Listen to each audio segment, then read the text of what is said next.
Dwi'n dod yn wreiddiol o Ddyffryn Nantlla a dwi yn astudio Cymraeg Proffesiynol ym Mhrifysgol Aberystwyth. Dwi'n dod o Ynys Môn a dwi yn y 9 flwyddyn yma ym Mhrifysgol Aberystwyth yn astudio Cymraeg. Ac oedd mynd i Brifysgol Cymraeg lle o'n i'n gwybod bod y Gymraeg yn cael ei ddefnyddio mewn pob sefyllfa yn holl bwysig. Mi oedd dod i brifysgol yng Nghymru yn eithriadol o bwysig i mi, oherwydd o'n i eisiau rwla oedd efo cymuned Gymraeg cry a rwla o'n i'n gwybod bod gennau fynediad i'r Gymraeg.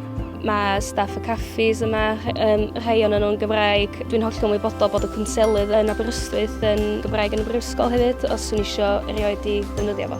Mae defnyddio'r Gymraeg yn rhwydd iawn, yn ymwneud yma yn Aberystwyth. Dwi'n meddwl bod ni'n derbyn cyn gymaint o bethau gan y brifysgol drwy gyfer yn Gymraeg. Mae bob dim wastad yn ddwyieithog. Mae'n bwysig i fi i siarad yn Gymraeg yn y brifysgol ble mae Gymraeg yn defnyddio bob dydd. Dwi'n ateb e-bost ar y ffôn yn Gymraeg i roi cefnogi i staff a myfyrwyr. Mae llawer o cyfle i defnyddio Gymraeg bob dydd yn y brifysgol, yn celfyddydau, yn y llyfrgell, mae adnoddau yn Gymraeg a mae llawer o cyfle i siarad at staff yn Gymraeg. Mae gen i hawl.